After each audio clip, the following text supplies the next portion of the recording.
Hello, and welcome to episode 253 of the Casual Tryhard Podcast. I'm Brian, I'm James. and we are still spelunking our way through the caverns of Ixalan, Ooh, lost or otherwise. I see what you did there. Thank you. Thank you. I am a trained media professional. Yeah, this should be we should be able to wrap up this series, I guess you'll call it, this episode. We had a lot of cards to go over, so we kind of split it up. We did the limited signpost uncommons and archetypes a couple weeks ago. Last week we did white, blue, and black, and today we're gonna go through the rest of the set. Yeah. Yeah. So if you want to reach out to us on social media, Facebook, Discord, X, email, all those links are in the description. You can come listen to me talk about the state of modern Magic design and what they keep doing to various formats, which we'll get into a little bit today as we get to the offending cards. Yeah. But that's what was happening on Discord this morning. Yeah, fun stuff. Hit us up. Let us know what you think about the show, what you think about Magic. If you got any show ideas, let us know. If you're looking to support the show, there's a couple different ways you can do it. The first is with our TCG player affiliate link, CasualTryHard.com/TCG. If you're doing any Christmas shopping for other Magic players, or if you want cards from this set or any set, we know you're going to buy the stuff anyway. We would appreciate it if you bought from TCG Player using our affiliate link, and you can help us out at the same time.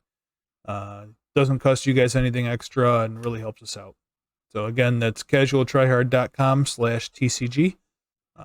Surf on over to TCG Player using that link, and then anything you purchase will help us out. If you want to support us more directly, Patreon.com/CasualTryHardMTG is where you can do that.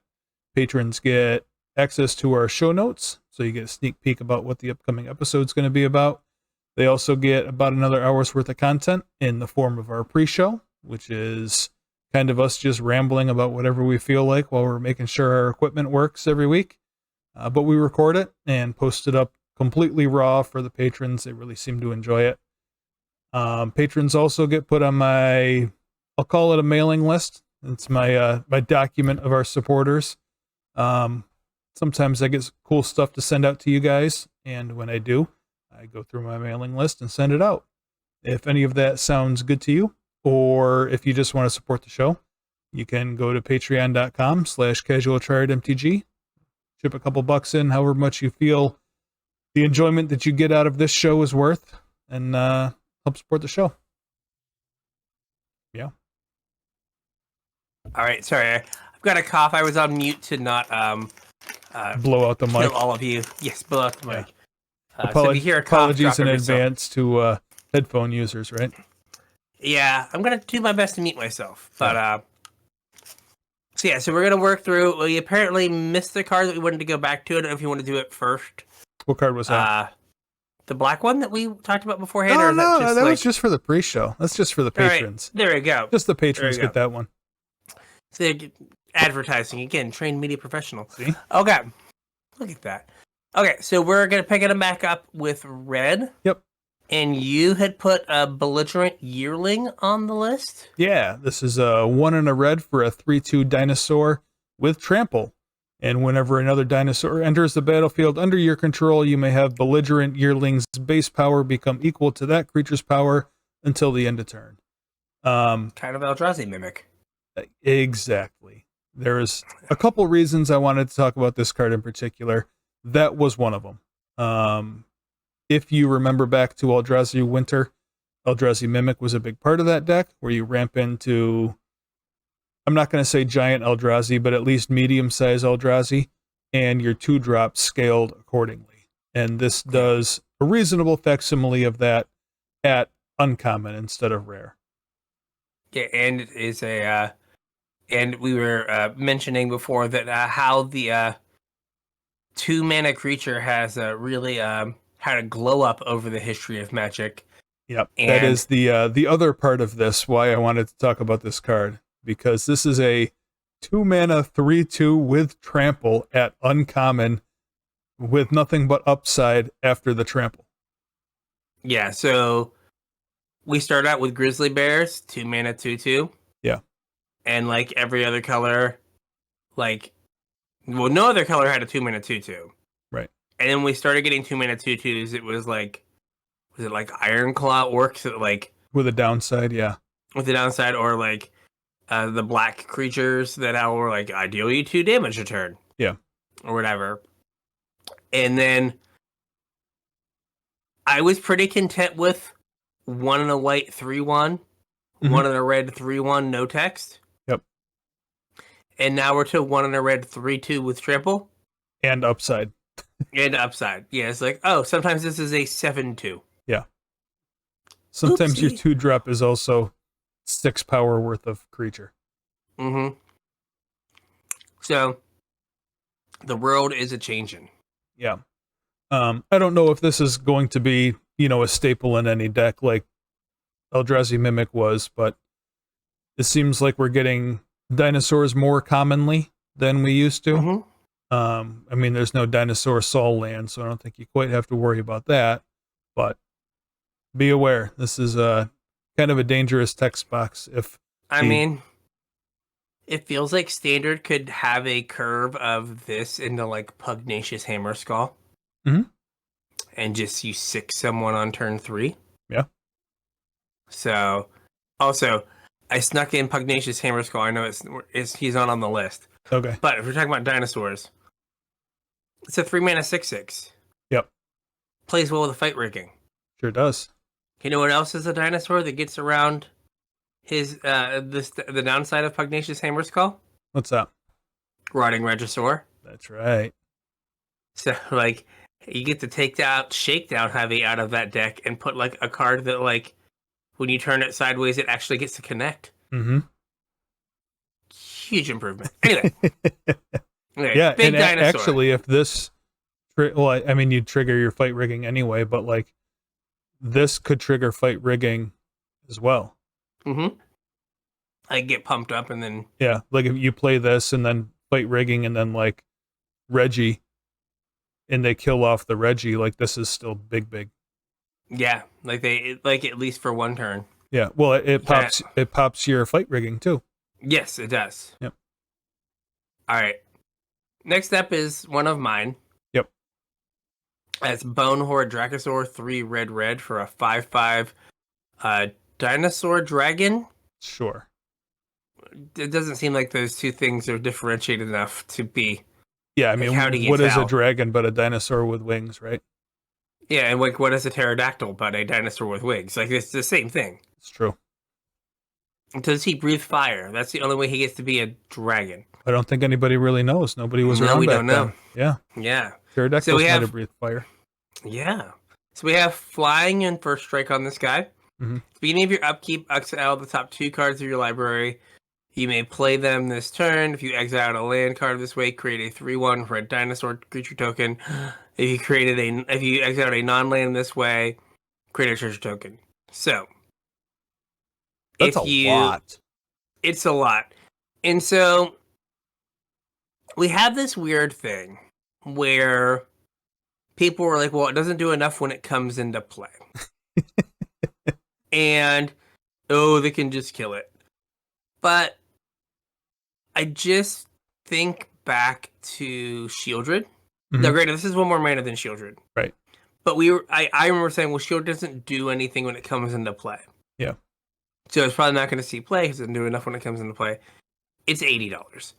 I'm not saying this is going to be an $80 card that's going to, like, warp multiple formats. But I think as they just put more and more and more absurd text on cards, mm-hmm.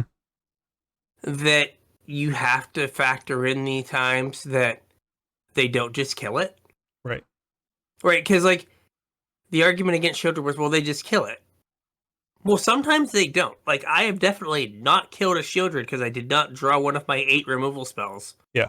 And I have lost the game because of it. Mm-hmm. And I feel like if this thing sticks around for a turn, Lord help you too. Oh yeah, no. Like, if you untap with this thing, like your chances of winning went up like 100%. And I know the text is wonky, but it's draw 2, mm-hmm. make 2 mana, make 2 treasures, make 6 power, or make 3 power and a treasure. Right. Like, oh, it's not good enough. Like, it's kind of like Elder Gargaroth, right? Same mana cost. Yeah. Elder Gargaroth kind of got you more because, like, if you blocked with it, you got something. Yeah. You But didn't have to this is, untap like- with it. You could. Yeah, like, you could, but it still had the, oh, it dies to removal. And that card saw, like, significant play. Yeah. And, like, saw some Pioneer play for a while. Mhm. Until Wizards kept just printing more things that were green, green, green in their mana cost. You know what card this makes me think of? What? And this kind of relates back to our pre-show a little bit. But this card makes me think of Doom Whisperer. Mm-hmm. Because when I was playing that Golgari deck back in Guild Standard, Mm-hmm. all I wanted was something big to close a game. Mhm. And all we had was Doom Whisperer. 3 black for a 6/6. Like, the surveil didn't matter. You just wanted something with evasion that would connect. It was flying and trample. Yep. I think the big difference there, and I think Bonehorde Dracosaur might be a victim of this, is I was contended that card was not standard playable. It wasn't. But it was standard playable because we only had 5 sets. Oh, yeah. Right? Bonehorde Dracosaur comes into a 10 set? what is this? 10 set Yeah. standard? Right? Like, there's no way this is probably going to see play. Right. But, like, I think we need to reevaluate the whole, like, dies to Doomblade kind of, like, analysis, because there are so many times that you don't have your Doomblade. Right. And then you just are like, I'm getting buried by this. Mm-hmm. So, I just want to point out that, like, they just keep printing cards with, like, paragraphs of value on them. Yeah. And, like, if you just have to, like, get it back to your turn. Yeah, I mean, if you untap with this thing, this is, what, at least a 4-for-1? At least. Mm-hmm. Mm-hmm. And, like, you know, if 50% of the time you untap with it. Yeah. Like, that's probably good enough. And, like, 50% of the time you untap with Shieldred, like, you win the game. Right. And the other 50% of the time you have another Shieldred in your hand. Yeah. So, yeah, I don't know. Like, it was just funny that they're like, oh, this card's not good. And I was like, but there are times that Shieldred lives. And it might not be good enough, but there's going to be times that Bonehorde Dracosaur lives. Yeah. And you're just going to, like, shrug and be like, there's nothing I could have done. Yep. And you're just going to lose. Yeah, in limited and constructed. Just being like, what happened? I killed their 4-drop and they played a Bonehorde Dracosaur that I didn't know that they had in their deck. Yeah. And then I proceeded to lose the game. Miserably. Yes. Yep.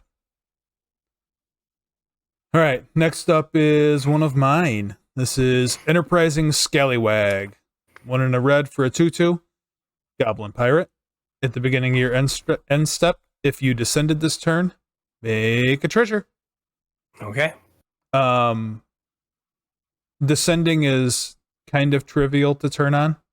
Mhm. Between self-discard, self-mill, self-sacrifice, that kind of stuff. And this is like a pretty good ramp spell for red that doesn't... I know red like does treasure stuff a lot more now, but red like traditionally wasn't ever a ramp color. And this is like a reliable way to ramp in a color that isn't ramp.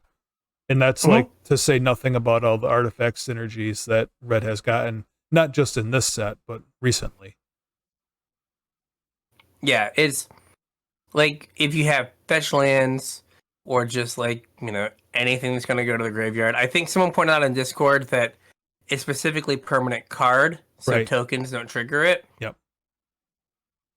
So that's good to remember. Yeah, I had missed that when we did the mechanics episode. Yeah, but no, like these like things that like it's like Wily Goblin with a fail case.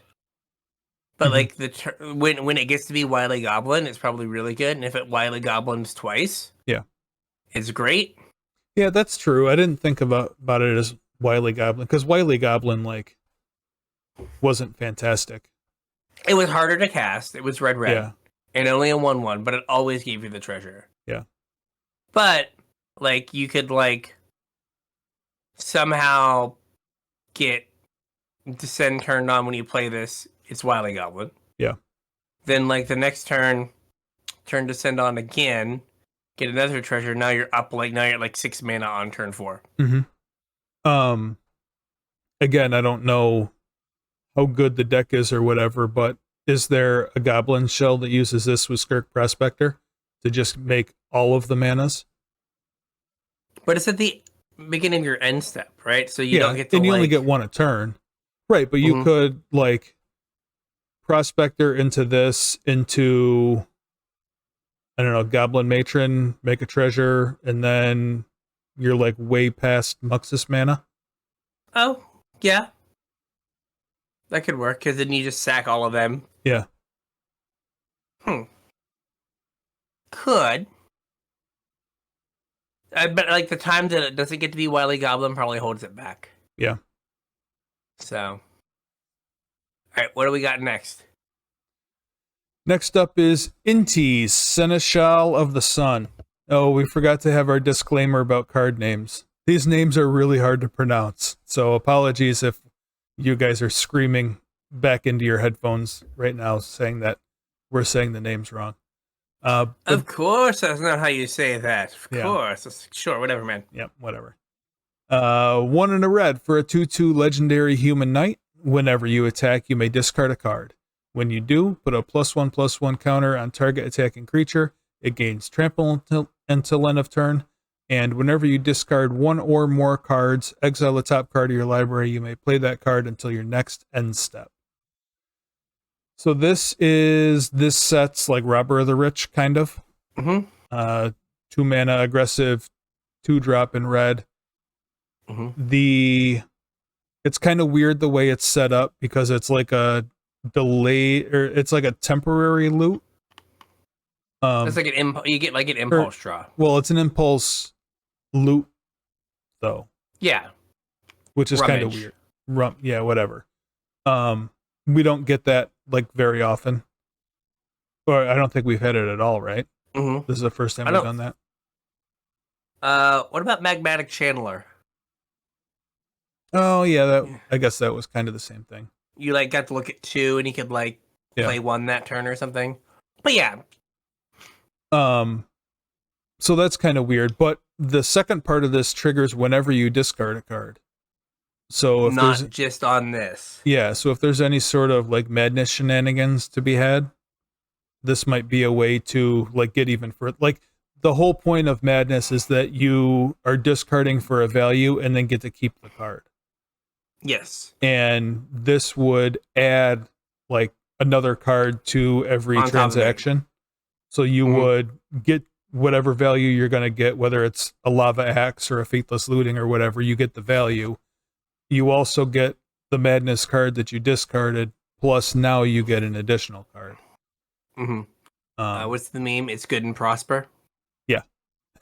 Yeah, for sure. And I mean, just in like a aggressive red shell, right? Like the best 2-drop in standard was probably Felden. Yeah. Now Felden is a hasty boy. Same with like Robber of the Rich, but like this just gets to grow. Well, right? It grows. So that's kind of the other thing that's unique about this card is it grows any creature. Yes. Well, any attacking creature. So you can make, whatever your 1-drop that got outclassed, like on turn 2 or 3, you can kind of turn back into a threat as long as you're making like some profitable attacks. Yeah. And this guy also doesn't have to attack. He can just sit around, where most of the other red 2-drops like need to connect to do their thing. This guy doesn't care. He can just sit around and do whatever. Yeah, I mean, a curve of like 1-drop into this, like Swift Spear into this, attack with your Swift Spear, kind of throw away whatever. Now you have a 2/3 attacking. Yeah. And then next turn you attack with both. Yeah. Put the counter on this, and then try to play whatever you get off the top. Yep. Yeah, like the card's really solid. Like Mm-hmm. not having haste is kind of a problem in that like those aggressive red decks, but like the fact that Felden is legendary, like allowing you to have like 2 like really good red like aggressive 2-drops. Mm-hmm. And also again, we are ignoring the dinosaur we just talked about as like Right. a reasonable red 2-drop. True.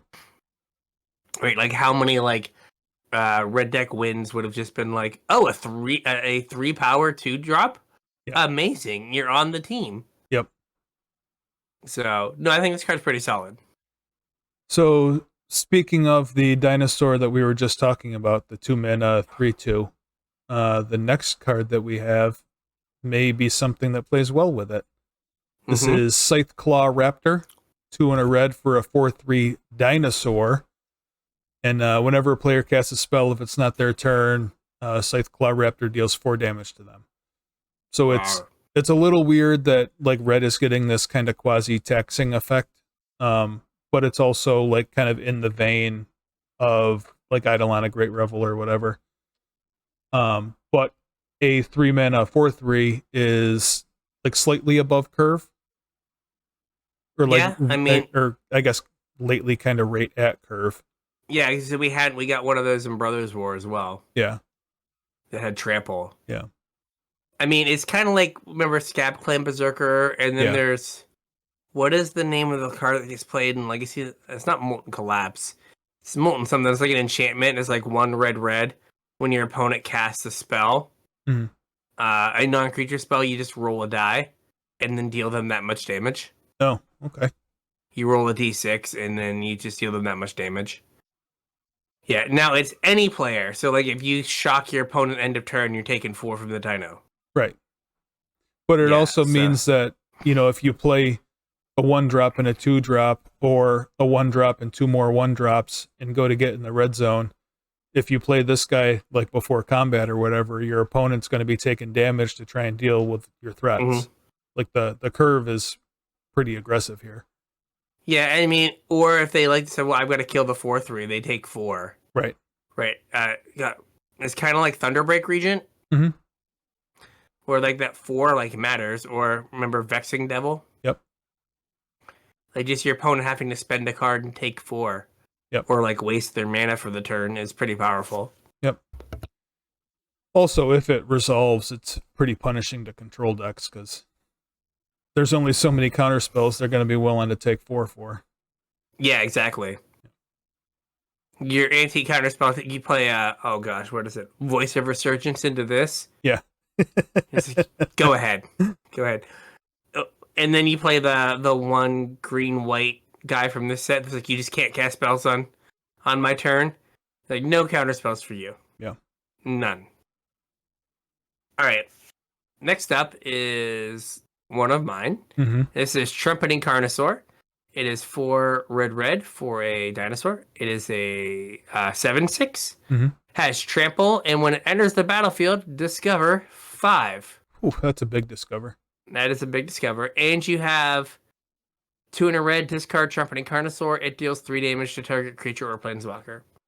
So, I'm going to pair this guy with another card, a Geologic Appraiser. Yeah. We talked about him in the mechanic episode. Yeah, but 2 red for a 3/2. If you cast it, discover 3. Mm-hmm. Okay, so I initially had looked at Trumpeting Carnosaur and thought, oh, I was playing that 5-color, not Shards of Allura, Invasion of Allura deck. Mm-hmm. Right? This is an early removal spell. Mm-hmm. It's pretty big. You can get most of the counters off of the Allura if you hit a Cemetery, whatever, Desecrator with this out, or with it. And it's like, oh, if you play this, you get another crack at finding your Invasion of Allura. Yep. Amazing. But it also is being used in a at least one, if not two, Pioneer combo decks built around the Discover mechanic. So Geologic Appraiser, it says if you cast it, and so what happens is if you cascade into a clone like Glasspool Mimic, Discover casts the Glasspool Mimic that becomes the Geologic Appraiser, right? And the Glasspool Mimic was cast. It was. So you get to Discover. So you only have 3 drops in your deck. You have Glasspool Mimics, and depending on the build, you have Eldritch Evolutions. And Eldritch Evolution says +2. Yep. Go get a creature that is +2. Trumpeting Carnosaur is +2. It is. And it doesn't have the if you cast it restriction. Right. It's just ETBs.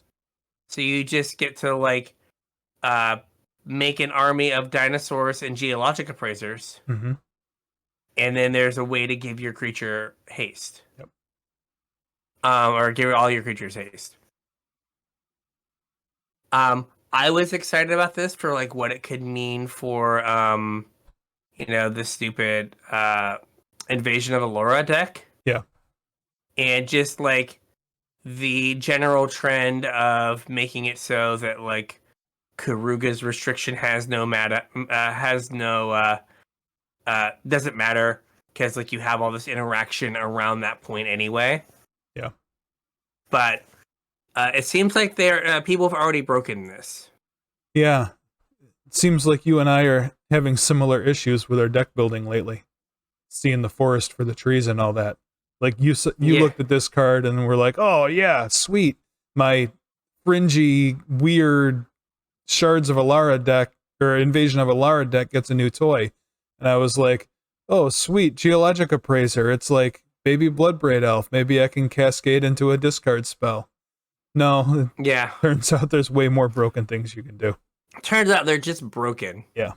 I asked on the pre-show, I was like, do they even test their cards anymore? Yeah. I understand the argument when they're like, there's just so many modern cards. We can't trust every possible interaction. The cards that these are interacting with were printed within the last 3 years. Right. It's not like you have to be like, oh my gosh, I don't know if I can figure if we can look at all this stuff. Like, I feel like someone had to bring it up. Well, I mean, if Modern's the new Legacy and Pioneer's the new Modern, then by their reasoning, if they can't play test all of Modern, they certainly can't play test all of Pioneer, right? Yeah.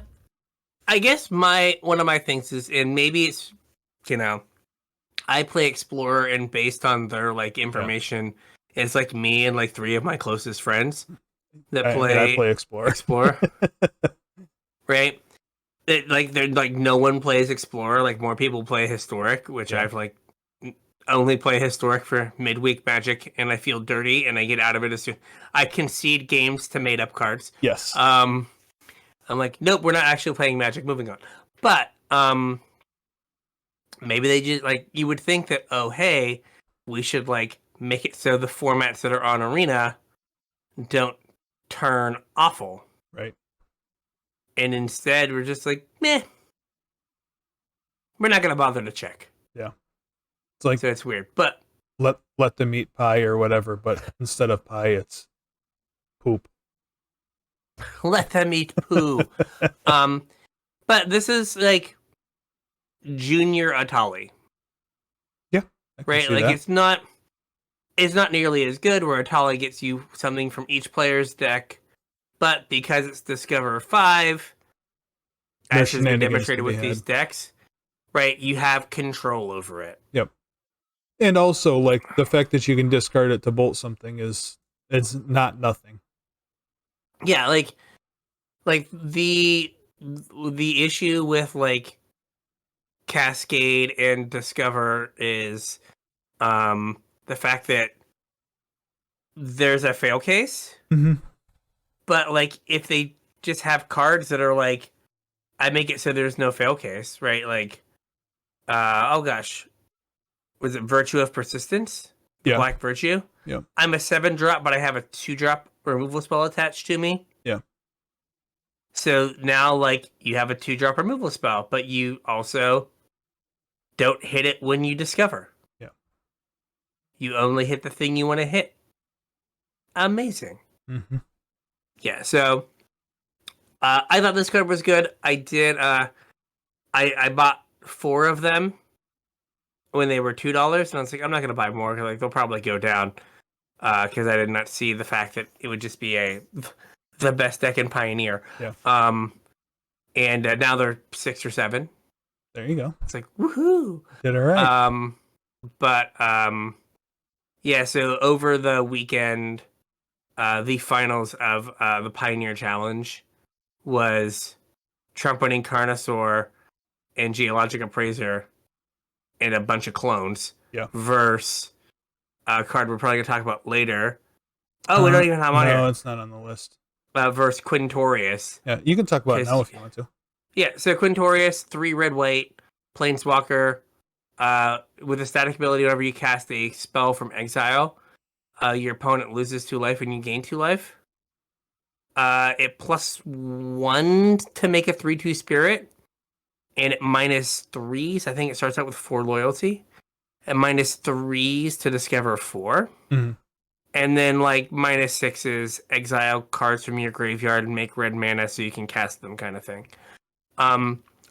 But if you play nothing that has a mana cost less than 4, you just play Oops All Clones. Yep. So you play Quintorius. Oh gosh, what is it called? I can see it. Spark Double. Yep. Clever Impersonator. The Clever Impersonator. And there's like one other one. Because they usually play like 9 or 10. I can't think of the... Oh, they play Mythos of Aluna. Oh, yeah, the spell that does it. The spell that does it. And so, whenever you discover with Quintorius, you're casting a spell from exile. Mm-hmm. So they lose 2 and you gain 2. So you just downtick your Quintorius and you make another Quintorius. Yep. That you downtick to make another Quintorius. And when you hit a Spark Double, you get to keep 2 Quintoriuses. Double the pings. So then double the pings, and that's how you can like win. Yep. Is like even if you don't have all of your clones or they have like a higher life total, there is some randomness to it that like, oh, if they're somehow at like 35 or something, like did you hit Spark Double? Or was like the Spark Double like the last one you got? Yep. But basically with like any reasonable life total, you just get to burn them out. Mm-hmm. And then they're playing the Strixhaven gold cards that you got to discard to make a treasure. Yeah. The other deck is playing those as well. Yes. To like, Geologic Appraiser on 4. Yep. Or to Quintorius on Geologic Appraiser on 3. Quintorius on 4. Yep. But then you just have Trumpeting Carnosaur to like kill their Thalia. Yeah. Or because it doesn't get taxed by Thalia. Right. Or you have so you just have all this kind of like play. So right now we're just like in this weird like world of Quintorius versus Geologic Appraiser and Trumpeting Carnosaur. Discover versus Discover. Yeah. Whenever we say Discover, the finals the Discovery Network. Oh man. Whenever we say Discover, I always think like the card that pays you back. Yeah, there you go. Which is the Discover mechanic. It's a card that pays you back. Card that pays you back. But like, I like it when these kind of like combo decks are kind of obscure and out there. Yeah. When they're like the best thing and it's just like combo mirrors constantly, it's just kind of like this like loses the like niche enjoyment of it. Right. Right? It's just like I've just conceded games to like Quintorius on the stack. Mm-hmm. Like, oh, you have a Karuga and you just put a Quintorius on the stack. I know what's going to happen. I'm just going to get out. Yeah. Or like, oh, you're resolving a Geologic Appraiser. Well, it's been a fun ride. See you later. Yeah. All right. This is yours. It's Zoyowa's Justice. 1 and a red for an instant. The owner of target artifact or creature with mana value 1 or greater shuffles it into their library. then that player discovers X, where X is its mana value. The reason that I wanted to talk about this spell is because, again, it's something that red really doesn't get, is cheap unconditional removal. Now, obviously, discover is random, and there is certainly a chance that you upgrade them, but the fact that it's for a like mana value kind of negates that a little bit. Like, you're not going to turn their Rotting Regisaur likely into something better than a Rotting Regisaur at 3 mana, you know what I mean? As long as you're not, as long as you're careful with it and you're trying to hit like actual game-winning threats instead of just clearing the board, this will likely do anything that you want it to do. Yeah, I mean it's Chaos Warp. Yeah, with more steps. Well, but Chaos Warp isn't mana gated. This is true. It just hits anything. It's just the first thing it hits. Yeah, and this is cheaper too. It is. I think the card's interesting. It's so funny. So we all complained about Tybalt's trickery. And what was his name? Not Rosewater, the other one. It's on Twitter all the time. Gavin?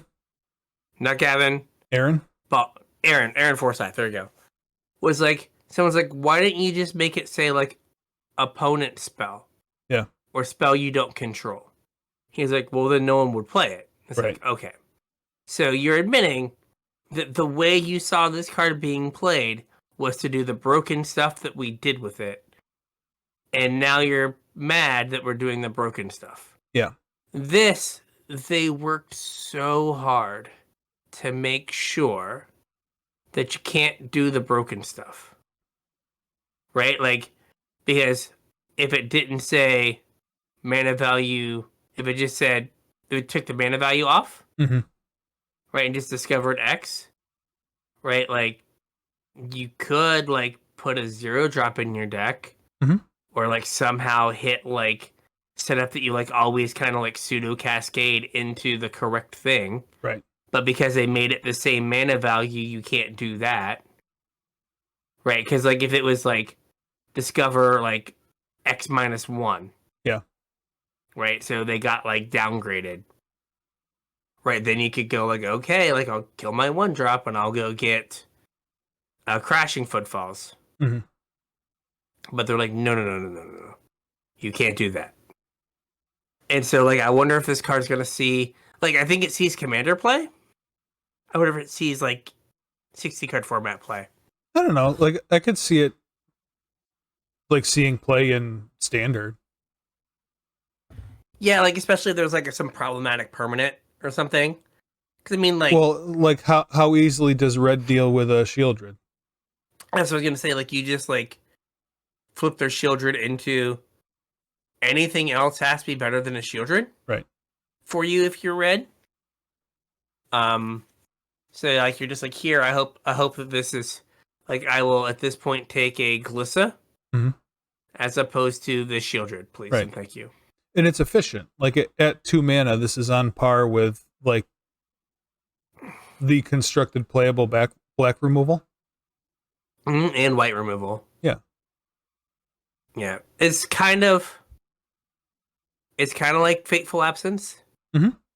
Where, like, they get the card back, but you give them the card back and the mana. Yeah. So, I mean, worse, but it's interesting. But yeah, like, they really took the shenanigans out of it. Yeah. And it's funny that, like, Discover has shenanigans, and they were like, no shenanigans. No shenanigans. None. All right, green. Moving on to green. So I put on Cosmium Confluence. It's 4 and a green for choose 3. You may choose the same mode more than once. Search your library for a cave card. Put it on the battlefield tapped and shuffle. Put 3 +1/+1 counters on a cave you control. It becomes a 0/0 elemental. And a creature with haste. It's still a land. And destroy target enchantment for reasons. Because that's what you want to do with your 5 mana. Exactly. I mean, I don't know. I guess, like, it's better than it not being there. Right. Yeah, like this is the glue that holds the caves deck together. If there's a caves deck, If there's a caves deck. this is what holds it together. Yep. Right? So it's also interesting that we have the cave creature lands. Mm-hmm. And so this lets you like search up your win con. Yep. So and like Hour of Promise was 5 mana, get 3 lands, right?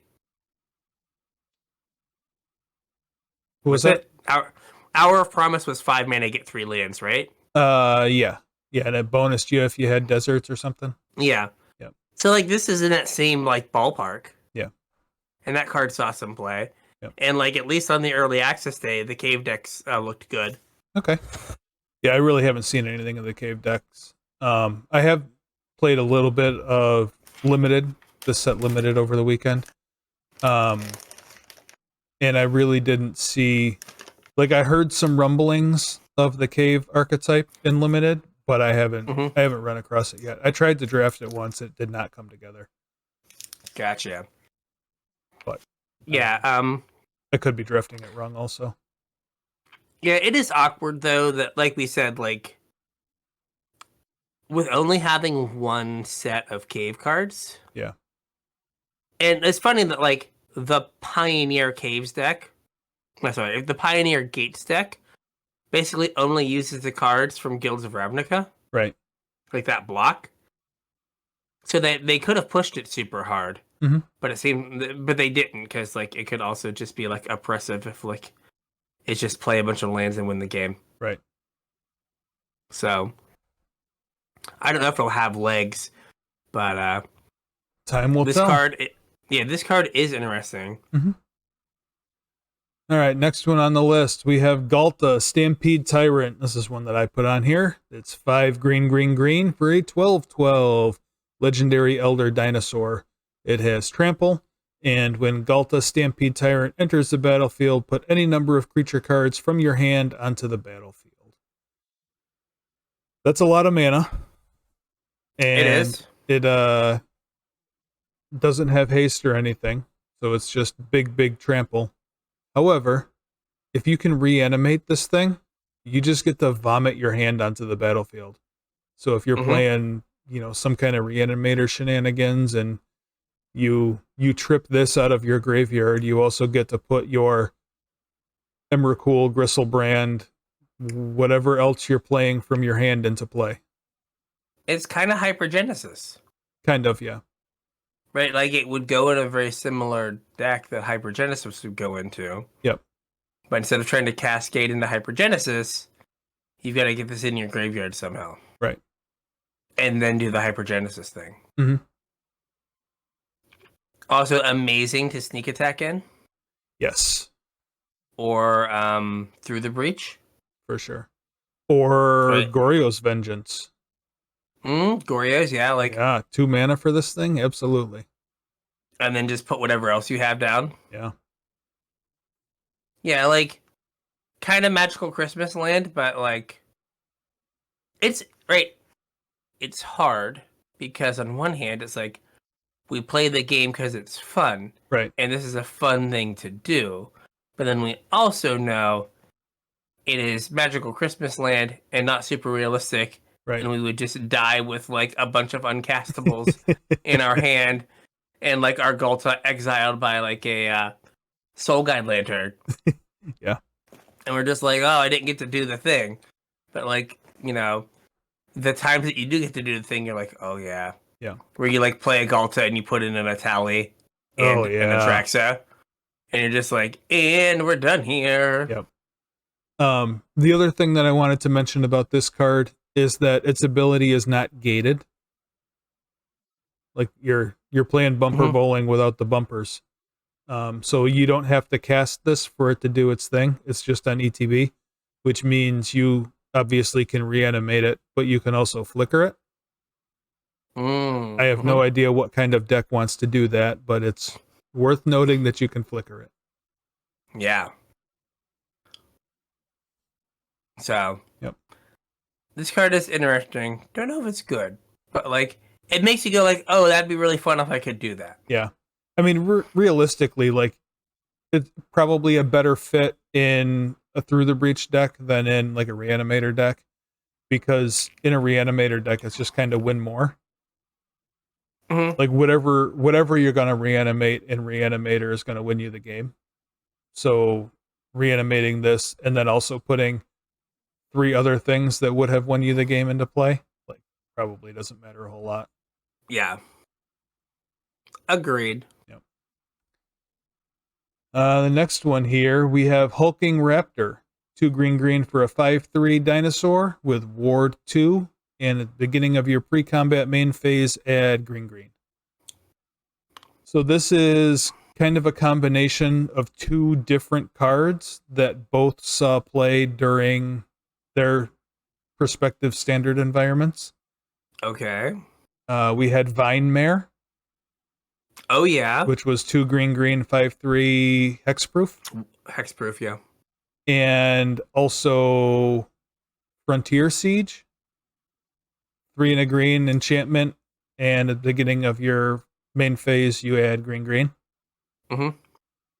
And they're both kind of stapled together. So the reason I added it here is, like, obviously neither one of those will probably see play anymore. But both together, I think, is a reasonably powerful package. And a lot of the dinos are expensive. So if you're playing the dino deck, this is a pretty decent way to ramp into some big baddies. Also, you can look at Hulking Raptor again for my Fight Wrecking deck. Sadly, it doesn't trigger it on its own. Right. But, right, you usually play like Nissa, like the 5 green, or sorry, the 3 green Phyrexian. Yeah. Nissa. And like if that's in your hand, like you're never casting it. Right. Right. This, like, if it lives for the turn, you get to cast it. Or if you have like a Titan of Industry. Yep. Right. It helps you cast those things. It gives you like an out. And it's still a pretty big body. Yep. It's like 2 activations from or 2 targets from Fight Rigging from triggering. And also is a dinosaur for our boy Pugnacious Hammerskull. Rawr. And Territorial Hammerskull. Territorial Hammerskull? That's the white one. Oh. What was... Oh, Belligerent Yearling is the one I was thinking of. The one that we just talked about. Yeah. Yes. Yeah, you are correct. That's not in this set. That was from a different set. Yeah. So today at dinner, we're eating, and Gavin looks down at his shirt and he goes like, "Dinosaur." Dinosaur goes roar. Indeed it does, sir. Indeed it does. Good job. Yep. This dinosaur goes roar. Sure does. You can see just by looking at it. You can tell by the way that it looks. It goes roar. Yep. Like, they did make it so you don't just get the 2 mana back right away. Because I initially thought that you got it back right away. Oh, yeah. But you don't. So they at least, like, didn't make that mistake. But also, and like with Ward 2, you're probably going to untap with it. And, like, it trades with a Shieldred, which is important. It does. Like, you get your mana, then you get to, like, trade it with a Shieldred, or they take 5. That's probably a fair trade. Right. You, like, play a big thing, play this, and then you're like, okay, let's go. Yeah. You play a Trumpeting Carnosaur with your 2 extra mana. Yeah. And then you hit something else huge. And like, I did it. Oh, you hit the thing that gives everything haste. There we go. We have our dinosaur deck, ladies and gentlemen. We did it. Congratulations. We did it. Yeah, was it the one from the previous Ixalan? So there's Regisaur Alpha, and this is someone's Hatcher. Okay. That is like pumped up Reggie. Yeah. It's a Reggie that gives you eggs. Yep. All right. The gold cards. We have Amalia Benavides Aguirre. Sorry about that. White black for a 2/2 Vampire Scout. It's legendary. It has Ward, paid 3 life. And whenever you gain life, Amalia explores. then then destroy all other creatures if its power is exactly 20. No. So the reason we're mentioning this is there's a combo. Combo Nation. Yep. And you said you ran into this deck over the weekend? This morning. This morning. I have not seen this deck yet. I'm excited. So it is. So it was playing. Oh gosh. Innkeeper, Prosperous Innkeeper. Okay. As ramp plus. Life gain. What's it called? Life gain. So if you play one of these after Prosperous Innkeeper, you get to explore. Mm-hmm. It also is playing Court of Calling. Okay. So the last game I lost, they had this on the battlefield, and they didn't do anything, and they just courted for Wild Growth Walker, Gotcha. which means you die on the following turn. Right. Like if you don't have instant speed removal, you die. Yep. Or you have to have above 20 life. Yep. I mean, other than that combo, I think the card is fine. Yeah. The only reason that I was interested is because of the combo. I really enjoyed playing the old standard Explorer deck. Mm-hmm. And this is probably the best shot that Explorer has in this standard is in this shell with this card. It's like a combo deck. Life gain. Yeah. But I mean, we don't have Wild Growth Walker in standard. Well, yeah. True. Well, I was going to say, like, it is basically one of the old, like, modern creature combo decks. Mm-hmm. Right, we've got to, like, put fiddly bits together. Yeah. And then you get to do the thing. And so, like, those decks for a very long time were, like, good enough in modern. Mm-hmm. And, like, you don't have to go, like, super all in. Like, this can be a, like, mid-rangey Thoughtseize kind of deck. With a combo finish. With a combo finish. Right? And you get Collected Company and you get Court of Calling, so you have a lot of ways to find it. Yeah. I mean, if you're feeling particularly frisky, right, you can Eldritch Evolution as well. Mm-hmm. Like, your deck, you could just be all in and your deck could just be, like, Cenote Scouts, Prosperous Innkeepers, this Wild Growth Walkers, and you're just like, I'm going to put this together every turn 4. Right. I'm going to have some way to do this. And I'm going to hope it's good enough. Mm-hmm. The ward pay 3 life is, like, annoying, but doesn't matter. No, not really. I mean, if it was ward a mana value, or, like, you know, they haven't gone back to Cemetery Trespassers ward discard a card. Right. Right. Something that was a little bit more, it's like, oh, if I don't kill this, I lose the game. I guess I will pay 3 life to not lose the game on the spot. True. So it's a little like, yeah, it's an annoying, inconvenience. But not really. Yeah, an inconvenience. That's a good way to put it. But it's not, but like, I have to do it. Right. I also wonder, and again, I do not know what the, like, lore is, but I wonder if this is like Thassa's Oracle, where they talked about during the design for Thassa's Oracle that they were just like, oh, we'll throw this, like, wins the game text on it, so it can be a rare. Gotcha. I wonder if this was like, oh yeah, you gain life and then it explores. And they were like, yeah, that was a rare from, like, 2017, but that's not a rare in 2023.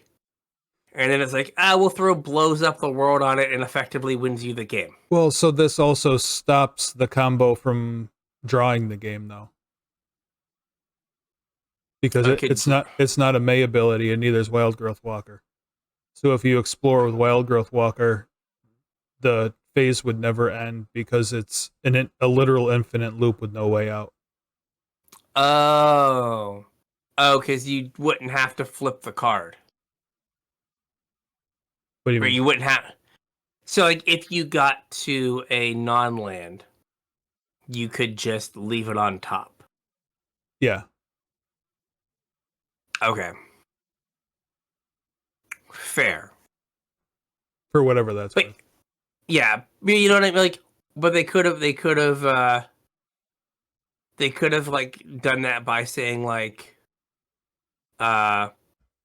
may explore, but then that adds an extra click on arena. Right.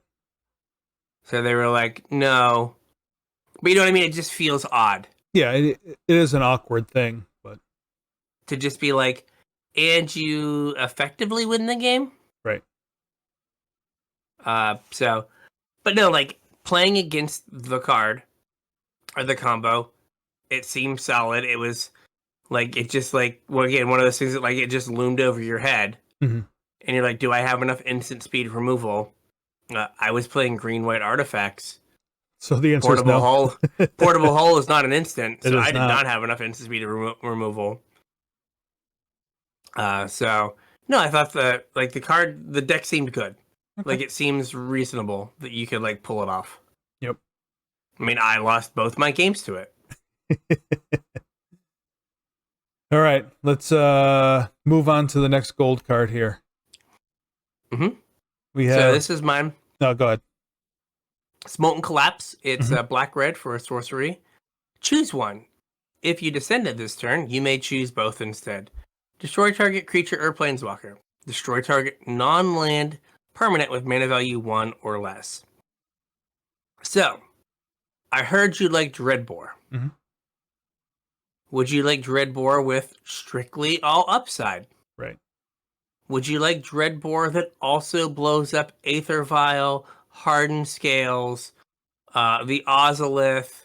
Mm-hmm. Pick a thing that gets like played in like tier 2-ish kind of decks.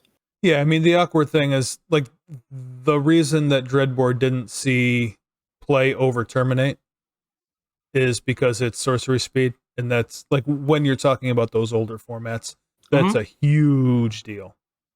Oh, I agree.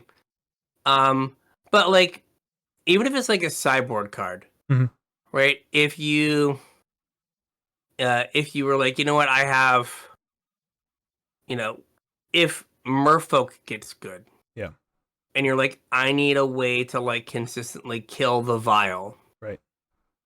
I can use Molten Collapse. Yep. Or if Hardened Scales is good, I need a way to kill Hardened Scales. I'm black-red. I would like to be able to kill this 1 mana enchantment. Yeah.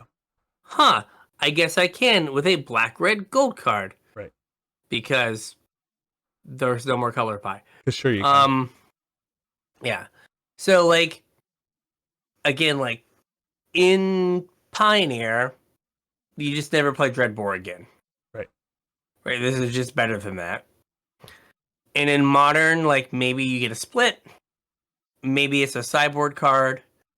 Well, but, like, I mean, I don't think, like, there's no deck that wants 4 Dreadbore.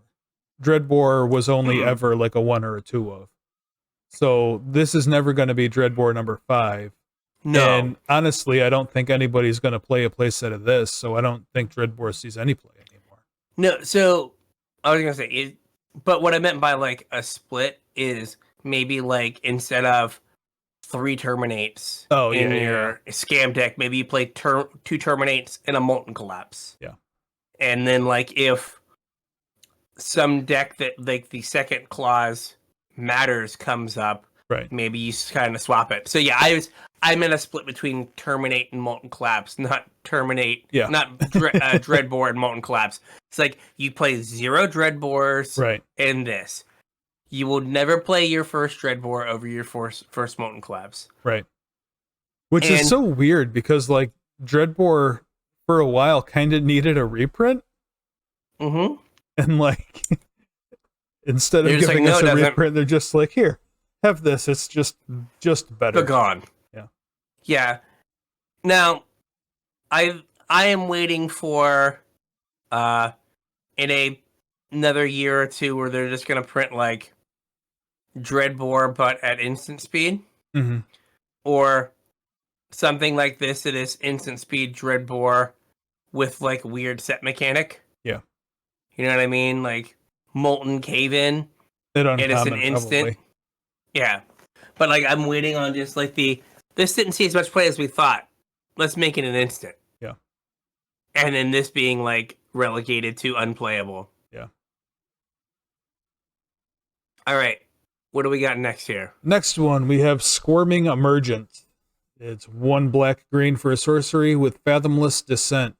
Return to the battlefield. Target non-land permanent card in your graveyard with mana value less than or equal to the number of permanent cards in your graveyard. I wanted to make mention of this card for 2 reasons. The first is that 3 mana is a pretty decent rate for a reanimate spell. Even with like being limited by the number of cards in your graveyard. Specifically for like Pioneer, Explorer, Standard, you don't have the graveyard tutors that the older formats do to selectively put single cards in your graveyard. So you're relying more on self-mill, which, if that's what you're doing, the Fathomless Descent really isn't that much of a downside because you're going to have, 8 or 10 cards in your graveyard pretty much whenever you're ready to reanimate something. But also, this flavor text is amazing.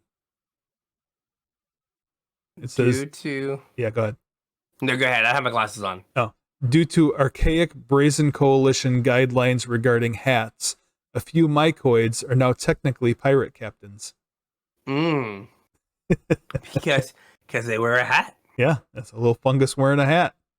Yeah, I had someone almost reanimate a Toxtrol against me.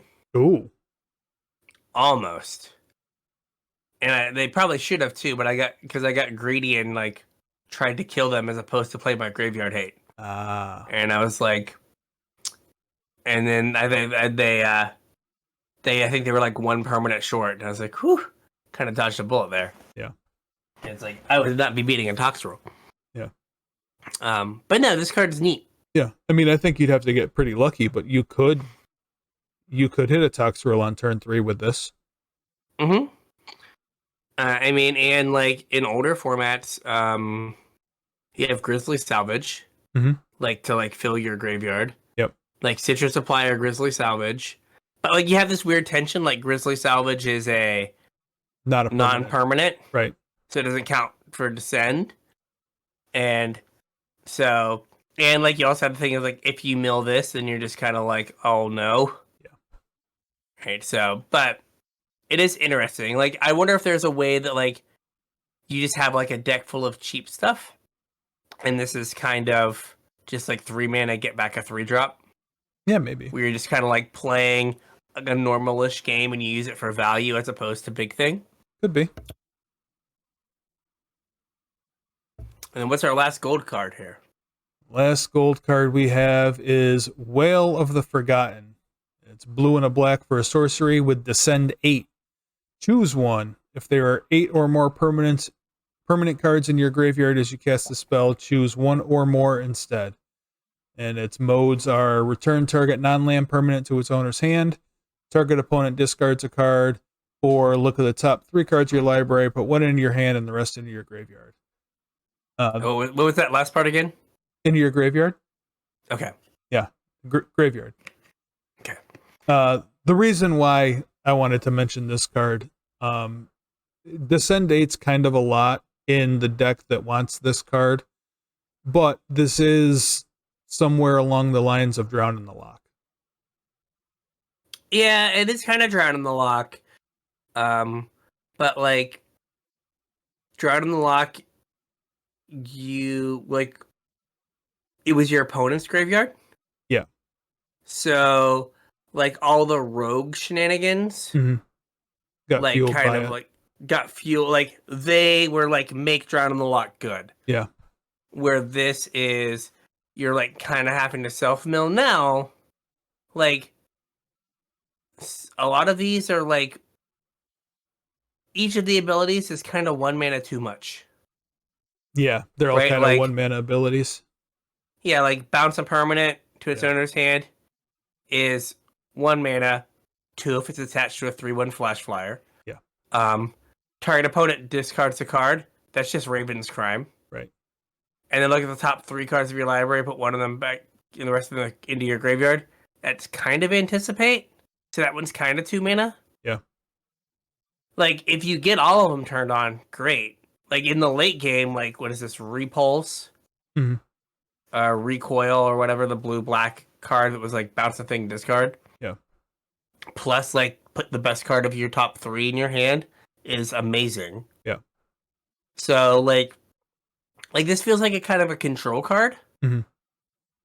Or like a tempo-y card, maybe. Sorcery though, like I don't know that a control deck Yeah. wants to play this. And like the fact that it bounces and it kills something. Yeah. I don't know. It just feels kind of like it's like lost. Yeah, a little bit. Like it doesn't have like a good home. But like if you get to do all the things, and like I had an opponent cast it, and I was like, there are too many words with this card. Just like do stuff, and then like I'll check back in when you figure it things. out. Yeah, like I'm not wearing my glasses. I'm currently exercising, and I'm on an iPad. Yeah. Like just let it resolve. Like hit resolve all. Tell me what happens when I'm done arena. Yeah. All right, so we're gonna move on to lands and artifacts now. Yeah. And you wanted to do a special shout out that's I didn't include in our list, but it's probably something we should at least mention. So, Cavern of Souls is coming to Pioneer. Yep. And to Standard. In Standard, I've heard people talking about the fact that, right, you don't have to really even play a tribal deck to make it good. Mhm.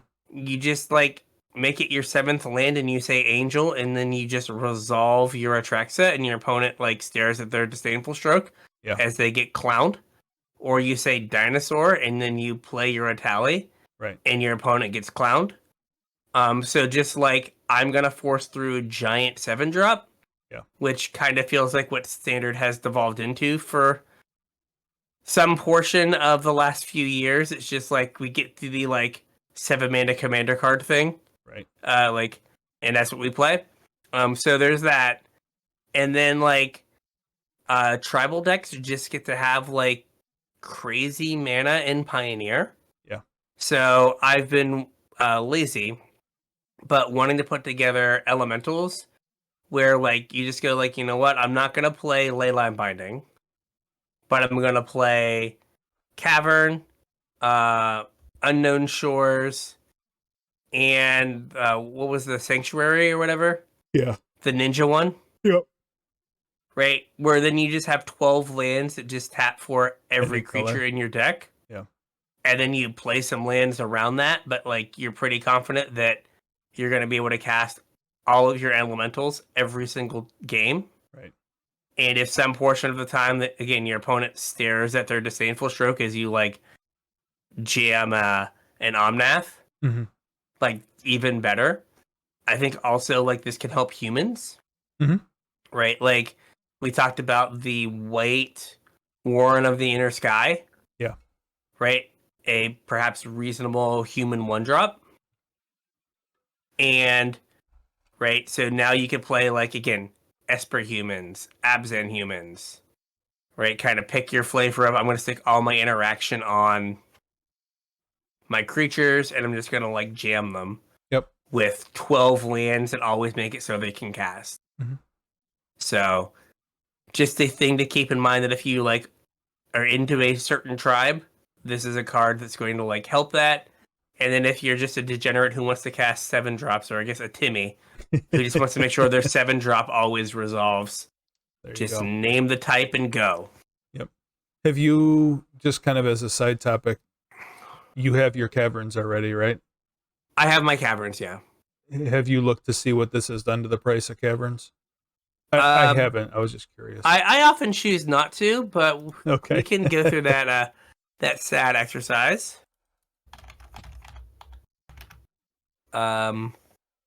So the cavern. Oh, jeez. Well, there are so many versions of cavern now. I'm surprised. God, So where's it at? well, it seems pretty flat. I mean, it came Still down a little bit. $40. Yeah. Still like $38. Yeah. I wonder what's the new version. 27? Okay. Something like that. I like when I clicked on, I'm on Scryfall, and I clicked on it, I was like, wow. Like they've been trying to print this thing so it's cheaper. Yeah. And it has not gotten there. So the Ixalan one is 28. Okay. So like it might dip and then kind of creep back up. Mm. Because if it's holding that price, like there are 1, 2, 3, 4, 5, 6 printings that aren't like super duper special. Yeah. So I mean, it's been printed a bunch. Yeah. So. All right. All right. Into land and artifacts. This was one of yours, so go for it. Okay. So, Chimmel, the Inner Sky, 6 mana legendary artifact spells you control can't be countered. At the beginning of your end step, discover 5. I need to look up this other card, but I will as I'm talking. So there was a while back the like colorless ramp deck where you used Forsaken Monument, and well, this is another like payoff. You make sure your stuff doesn't die. Yeah. Or doesn't get countered. And it like can spin into your Forsaken Monument or some other ramp card. Yep. Which like, if it hits like a 2 mana rock, not the best thing in the world. But again, I was talking about maybe that deck could be white now because we have in like Pioneer, we have Foundry, Fabrication Foundry, we have the Iron Crag. And I was like, oh, they keep making all of this stuff. Maybe they'll make a white like Artifact Wrath.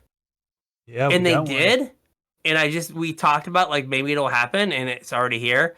So Unstable Glyph Bridge is 3 white, which happens to be 5. And then when it enters the battlefield, if you cast it, which this would cast it. Yep. For each player, choose a creature with power 2 or less that creature controls. Destroy all creatures except creatures chosen this way. So they're left with one little thing, or nothing if they have creatures with power 3 or 2 or 3 or greater. Yeah. Right. So like there is like, and Fabrication Foundry can cast it. So you can like get to it faster. So just like if there is like this like Pioneer ramp into like biggish things, this could be like a bridge that can like hit your Wrath spell, hit your like Forsaken Monument, and like the next turn you're like, I just need to untap and I'm gonna like slam an Ugin, and it'll be fine. Ugin solves all problems. Or I'm gonna slam an Ulamog and it will be fine. Yeah. So this was just like and like they can't be countered, so they're gonna resolve. Right. So you're like, I need this to resolve, and you're like golden. All right, next up we have Echoing Deeps. It is a land. It's a cave. It enters the battlefield as a copy of any land card in a graveyard, except it's a cave in addition to its other types. And it enters tap. And it taps for a colorless. Yes. I just think it looks so awkward. Yeah. That it says, it says add Wingding. Yeah. And then there's that period. It just looks so off. It just looks like it should say add Wingding. Stop. Yeah, no period. Like, don't put a period there. It looks weird. I mean, the card's kind of awkward too, because it only copies lands that are in graveyards. But it comes into play untapped if it's not copying something. It's true. Which is like good in the earlier game. Yeah. Yeah, it's not like Thespian Stage or like Vesuva. It's like Graveyard Vesuva. Yeah. But it's also, I was specifically, obviously thinking for depths. This would be like depths number 5. Yeah, like backup depths. Yeah, like if you've already gone for it once and they solituded your mom, then you could kind of go get another depths. Yeah. I mean, that is like whenever there's a lands card, it's like, can this make depths playable? Also, again? It's also stage number 5 for the same reason. So like whichever piece you're missing. Yeah. Like that's probably its biggest benefit is like whatever, because like you could just go get a depths, but like if you had a depths and like not the stage, right? Whatever, you could like, I can just go get the one that I'm missing, or like if you had 2 stages but you couldn't have a way to get another depths. Yeah. No, it's been a very long time since I played any Legacy, Mm-hmm. and I have way more experience with depths than I do lands, but I have dabbled in lands a little bit. Mm-hmm. This seems kind of like a no-brainer for lands, though, because it gets a tabernacle that is gone. Mm-hmm. It gets a wasteland you've already Mm-hmm. used. It gets a glacial chasm that you didn't feel like paying the upkeep for. And like with you doing Life from the Loam stuff, like you have the ability to like put a lot of lands in your graveyard, Yeah, like pretty consistently. Like Depths is more like I'm gonna put these in my graveyard, hopefully only one time, right. right? Where like you draw this and you're like, oh, this is any land that is in my graveyard currently. Yeah. Okay. And like, it's like reasonable like crop rotation fodder if you have like a Life from the Loam, because you're like, I can get it back. Mm-hmm. And then if I don't need to play it right now, if I mill something that I really need, I can play it and get that thing. Like, oh man, I really need a tabernacle. Yeah. Oh, I milled my tabernacle. Okay, I can play my Echoing Depths. Yeah. Yeah, no, it is a card I want to be good. I mean, does D&T want 2 more wastelands? Because that's kind of what this is. Like in any wasteland deck, it's just wasteland number 5 or 6. Yeah, or I guess it's like extra Caracas if your Caracas gets blown up. They could like it could see like 1 maybe. And like Right. your fail case is what you turn into a fetch. It's just your fail case is a waste. So that's true. Yeah, your fail case is a waste. like you can play this on turn 1 and play your Vial. Yeah. And then just be like fine like playing a normal game with this out. Yeah. Yeah. It is. Again, I want it to be good. I want there to be something like you can do with it. Maybe. It's been a long time since you got any toys, so Yeah. I figured very we'd long talk time. about it. Everyone else gets free Swords to Plowshares. All right, we got Roaming Throne now. It's a 4-mana 4/4 artifact creature golem with ward 2. When it ETBs, you choose a creature type.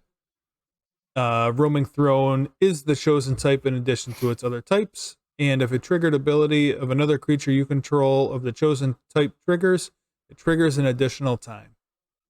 I name Elemental. Risen Reef, go. Yeah.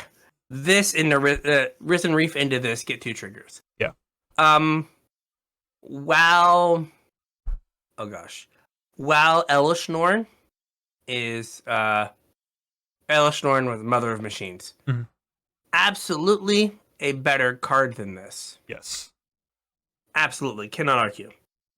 This opens you up to like being able to play Kahira as like a companion if that's like how you want to jam. Also, if you're playing a 12 rainbow land. No, you deck. can't. Oh play no, I this with can't because it's a Kahira. golem. Yeah. Can't play it's a golem. I take that back. But it does, I haven't messed it up, lets you play the 12 rainbow land mana base. Because you can just tap any 4 of them for colorless and still get to play this. Yep. Where Elishnorn you would not. And this would trigger your Risen Reef. Yes. Where Elishnorn does not. You need to like Elishnorn and then Thing. Right. Where this would just double trigger right away. Mm-hmm. So, like, just as like a reasonable like, thing to and it's if a triggered ability of another. So, like, if you played a Voice of Resurgence. Oh yeah. And this was on the battlefield, you would get if they cast a spell on your turn, you would get 2. Or if it died, you get 2. 2. Yep. So like it works well with that. Yep. And then so that's kind of a spot that I think it's better than Elishnorn because Elishnorn instead of a permanent enters the battlefield, this is just anything. Yeah. So, it's also not off color. Yeah, it's also not off color or just like again, if you're like I'm gonna play a bunch of rainbow lands. Sadly, it's not an elemental, so I can't Kahira, and you can't like. I guess like if you're like hard up, you can be like Cavern of Souls on Golem. You probably don't. Well, I guess for uncounterability's sake, sure. Yeah, Yeah. yeah, just like to make it so you can't counter it. Yeah. But yeah, I mean, I don't know. Could this be an honorary Eldrazi? I guess there aren't enough like triggers in Eldrazi that would like matter. You just like Thought Knot Seer. Well, see, Thought Not Seer is awkward though because it would trigger both sides, right? It would double the triggers Yeah. on both sides. You'd eat 2 cards and then they draw 2 cards. Yeah, unless you could kill it before. I don't know. It'd be weird. Yeah. We got one more card in the artifact and land section, and that is Throne of the Grim Captain. This is 2 mana for a legendary artifact. You can tap to mill 2 cards, and it can craft with a dinosaur, a merfolk, a pirate, and a vampire, and 4 mana. Yes. 2 mana mill 2 is not bad. Yeah, no, it's like that's an acceptable rate, I think. Mm-hmm. And that's not why I'm excited, though. The crafting thing is the exciting part. Mm-hmm. Because there's a plethora of cheap shapeshifters.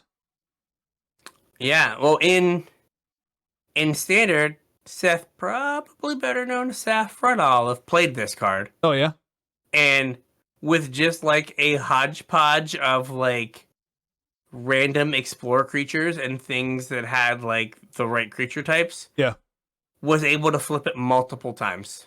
I drafted one of these. Okay. And was able to flip it multiple times in my draft. Oh, nice. Yeah. It's trivially yes, easy to do in this format. Yeah. And like you said, like the random shapeshifters that are gonna, now you can't just do one creature that has all of them. No, it's gotta be 4 different ones. But like if you like get like a merfolk and a dinosaur and then 2 shapeshifters. Yep. You're good. And it like makes it easier. So like gosh, what was I gonna say? Like Realm Walker. Mm-hmm. Or I have one here. The green guy that gets a +1/+1 counter when it comes into play. Yep. I was thinking more like the cheap ones, like Changeling Outcast and I was thinking like this one is, but I was thinking Universal Automaton. Yeah, that one. Guardian Gladewalker, the 2 mana 1/1 that gets a +1/+1 counter. So like I was trying to keep it like in the realm of Pioneer. Yeah. Right? Because like you can't I don't know if we want to be telling people like fill your graveyard and make a 7/7 in Modern. No, probably not. But like maybe like a Pioneer thing with the with the shapeshifters is probably much easier. Yeah. And then what does the back do? Why are we flipping this thing over? I was going to say the reason that you want to try and put some work into flipping it is because the backside is the Grim Captain. It's a 7/7 skeleton spirit pirate. It's legendary. It has keyword soup, menace, trample, lifelink, hexproof, and whenever the Grim Captain attacks, each opponent sacrifices a non-land permanent. Then you may put an exiled creature card used to craft the Grim Captain onto the battlefield under your control, tapped and attacking. So, also, I was just going to say, if you're using, cheap throwaway creatures to do your crafting with, the last part really doesn't do a lot, but Edict on a Stick every time it swings sure does. Yeah, and I was going to say, Trumpeting Carnosaur is a 3 mana removal spell that is also a dinosaur that is also a house if you cast it for free. That is true. Yeah, tapped and attack. Yeah. And Get in there, you would discover buddy. Because Trumpeting Carnosaur is ETB, not cast. Yeah. Solid designs all the way around. Yeah. For Discover.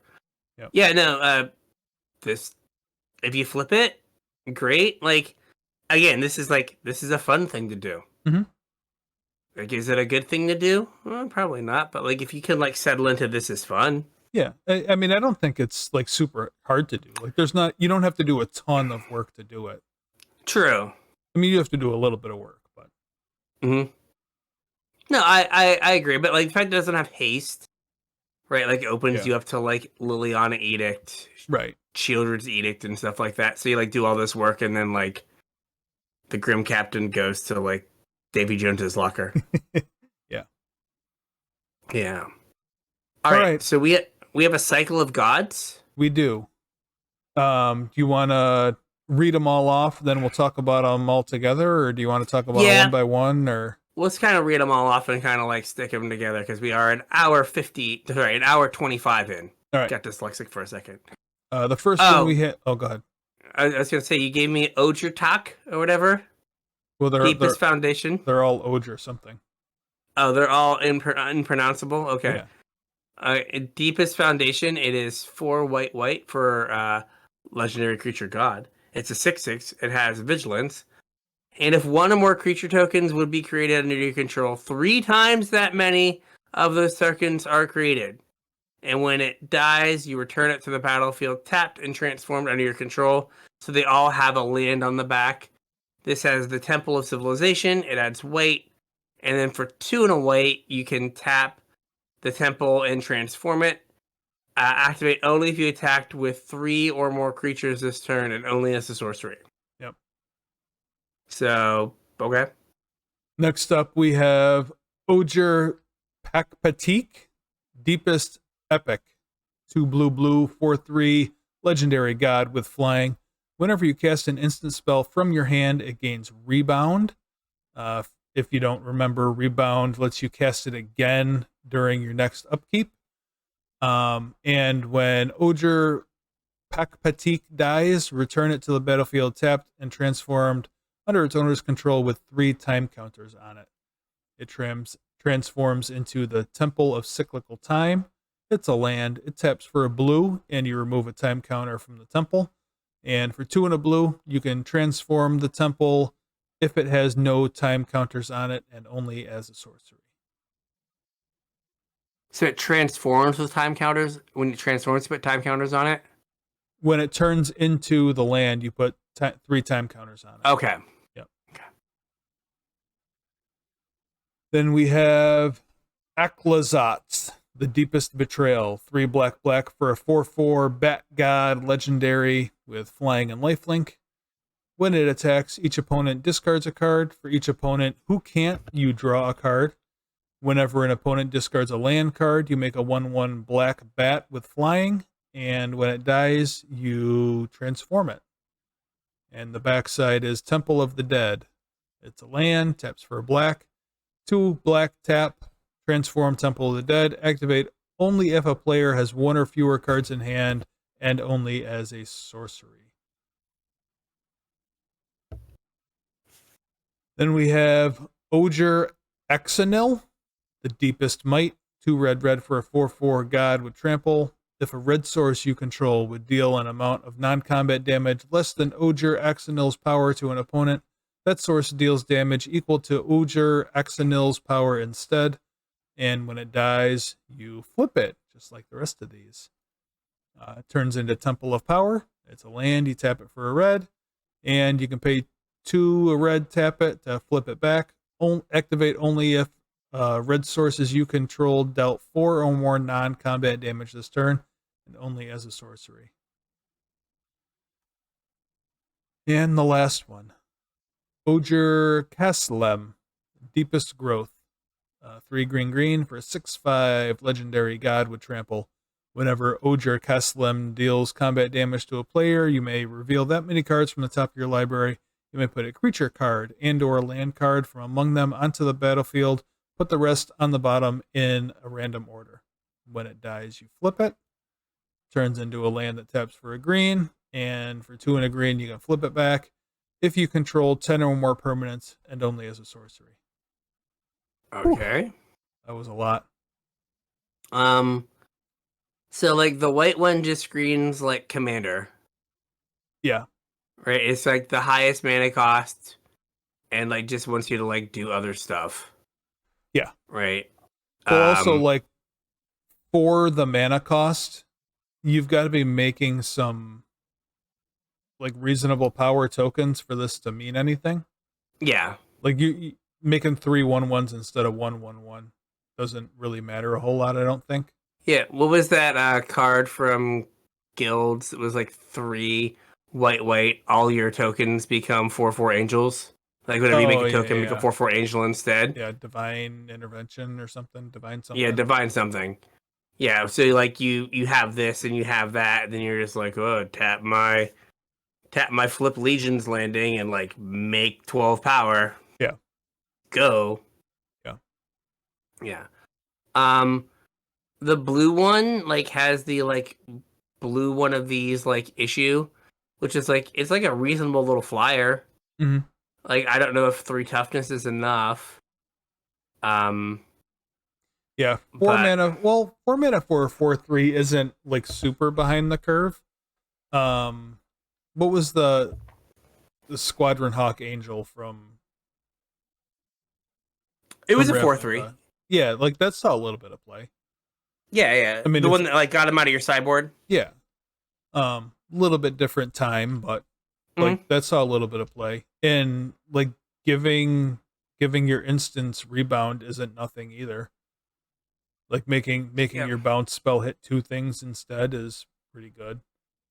Yeah. Making your cantrip pop twice is pretty good. Yeah, Obviously, like like a counter spell isn't going to do a whole lot, but yeah. But no, it's in that like sweet spot where it could see some play. yeah. And then The black one's pretty strong, I think. Mhm. But there's a lot of competition in black also, so I don't know if it nudges anything out. Like I think black decks Yeah. in general are pretty strong right now. Yeah, also whenever an opponent discards a land card, hmm that's to anything. Right. Yeah. So you get that back kind of regardless. So it's kind of like really big waste nut. Yeah. Um Also, it's the only one that has an additional type other than God, True. which I don't know why.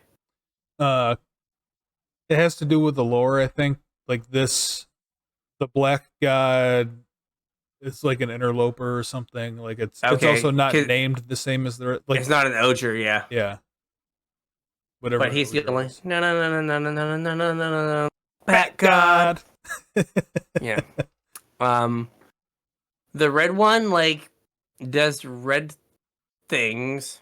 Yeah. Like could you imagine oh gosh, Skittering Scamper and remember that deck with the like c- something Calamity, the like one Yeah. in the red enchantment. Yeah.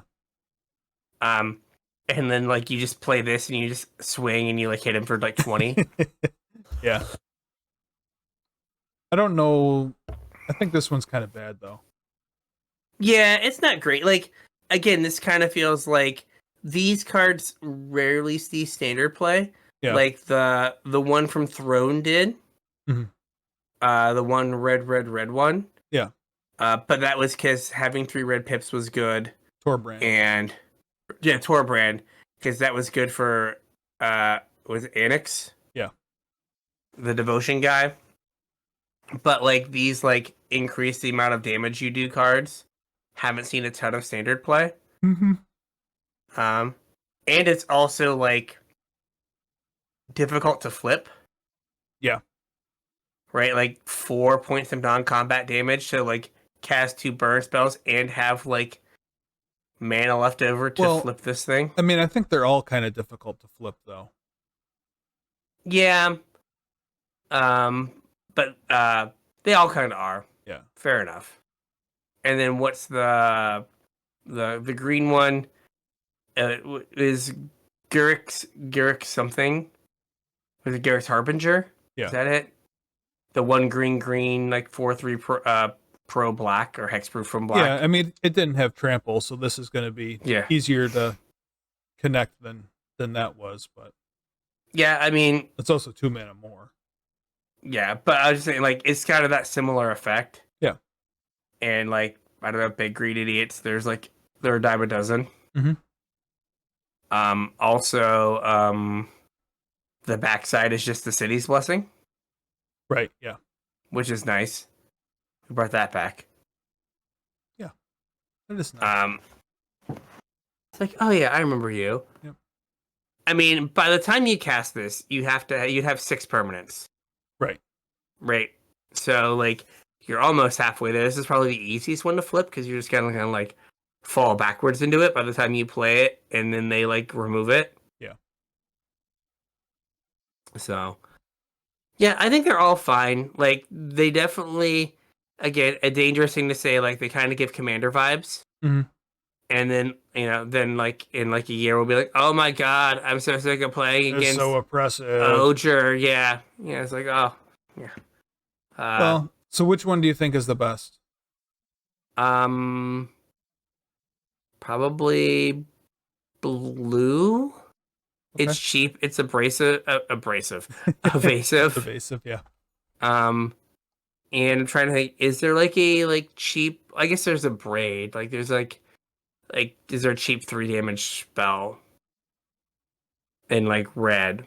I guess there's some Carnosaur. braids like the Carnosaur. So like 3 toughness is like a little rough. Yeah. But like, you're gonna like play the white one on like 6 and then have like token makers like in your hand. Yeah. Raise the alarm. Like, you've already played all that stuff so you don't die. Right. Yeah, So. I don't know. I don't think the white one's good. I don't think the red one's very good. No. I think the blue one's fine, but it kind of takes a special deck. Like I don't think you don't want to play it like a control deck. You probably want to play it like a It's like a tempo-y spell deck. slinger deck, yeah. Yeah. And then like that's kind of dependent on how viable that deck is, whether the cards are good or not. I think the black one and the green one are good mid-range threats, but the problem is like the black one, like you can only play so many like 4 and 5 mana spells. exactly. And, like, well, I mean, same with the green one. Yeah, but every deck that starts with like Swamp has 4 Shieldred in it already. Right. So like it's not gonna push that out. I don't know what the green staple like you have to play me card is. Shieldred. But Shieldred. Yeah. Gliss is 3 mana, but still that one's also in there. Yeah. But yeah, like it just is hard to play that many of like those cards. Yeah, and they're gonna be in the same standard forever, so. Yes. Overshadowed. For seemingly ever, yes. All right. And then we have creature lands. Yep. These are all the same. They all enter the battlefield tapped. They all tap for 2 colors. These are, let's see, white and you got white, blue. The white, ally green. colors? Yeah, the ally colors. And then all of them have pay some amount of mana, and they turn into a creature. So the first one we have is white and blue. It's Restless Anchorage. It's 1 white blue. It becomes a 2/3 bird with flying, and whenever it attacks, you make a map token. I mean, that's fine. Yeah, that's not bad. I'd also like to point out that Restless Anchorage sounds like a sitcom about a girl trying to find her way in the hustle and bustle of the city of Anchorage, Alaska. Sure does. White and blue as a color combination isn't typically going to have a whole lot of creatures around to make maps with, although there is like a soldier's deck recently, right? There has been a soldier's deck, but it kind of like wants to have its mana untapped early. Yeah. So yeah, true. So if you're willing to play comes into play tapped land, you're probably not playing the soldier's deck, in which case you probably don't have a ton of maps or creatures laying around to make use of the maps. So that's a little awkward. But like 3 mana for a man land that turns into a 2/3 flyer with like that's pretty good. Yeah, there's also like the Esper Legends deck and like just like the kind of Esper mid-rangey decks that are already playing a lot of triomes. So like, they're willing to have they don't have a lot to do on one, I don't think. Yeah. So like, a couple of these might be like worthwhile. Yeah. To make to like in the late game, like have this an extra thing that you can throw counters on from whatever his name is, the flying bird guy, Ravine. Yeah. All right, the next one we have is Restless Prairie. This one's green and white. It's 2 green white. It becomes a 3/3 green and white llama, And when it attacks other creatures you control, get +1/+1 till end of turn. I mean, an Anthem on a land is pretty good. Yeah, it's 4 mana for a 3/3, and it only pumps other creatures. Mm-hmm. So, I mean, it's kind of fragile, and like in those colors, 4 mana for a 3/3 isn't a great rate, I don't think. Yeah, I think it might be more like you just have this threat of, not quite an inspired charge, in your mana base. So you've gone wide, and then you just like, I want to fire this up and like end the game. Yeah. Because my inspired charge is in my mana base. Yeah. Also, do you see the llama? I do see the llama. Did you see the bird in the last one? Yes. Okay. Though it kind of looks like an angel in the last one, but yeah, I guess so. I mean, it's got a yeah, tail, but totally bird. Yeah. The next one we have is Restless Reef. This is blue-black. It's 2 blue-black. It turns into a 4/4 blue and black shark with Death Touch. Oh, did the last one have a keyword? No. No keyword. Okay. So this turns into a 4/4 blue and black shark with Death Touch, and when it attacks, target player mills 4 cards. Man, this thing's a beater and limited, huh? Oh yeah, a 4/4 for 4 that like you had to throw multiple things in front of that just die. Yeah. Yeah. And mills a tenth of their deck every time it swings. Or it mills you to turn on your descend stuff. Yeah, that too. This is Gavin's favorite card because it has a shark on it. Rawr. Rawr. He loves sharks. I think that this one's pretty good. Like, it's different than Creeping Tar Pit, but like kind of on the same power level. Yeah. Like, that's kind of the thing. Like, we're getting this cycle. This is the second time for this cycle. Well, right, kind of the third time. I mean, it's the second allied color. So we have this in Creeping Tar Pit. There's not another one. Right. And then Black-White was first Shambling Vent. Mm-hmm. And then we got them in Woe. Yep. Okay. So there's only 2. Yeah, there's 2 full cycles, 2 full cycles, okay. Yep. Then we have Restless Ridgeline. It enters the battlefield tapped. Add red or green. You can pay 2 red-green. It becomes a 3/4 dinosaur. No keyword on this one. And whenever it attacks, another attacking creature gets +2/+0 until end of turn, and you untap it. I mean, fine. Yeah, that one's fine, I think. Yeah, it's like Raging Ravine is better. Mm-hmm. But like, this is like fine. Like, if you're like a red-green dinos deck, like you play 2 of these. Yeah, I think so. Right, just because you're like in the late game, I have a creature. It turns on dinosaur synergies. Like, it's fine. Yep. And the last one we have is Restless Vent. This is black-red. It's 1 black-red. It turns into a 2/3 black and red insect with menace. And when it attacks, you get to loot. Mm-hmm. I think this one's rummage. Really good. Rummage, yeah.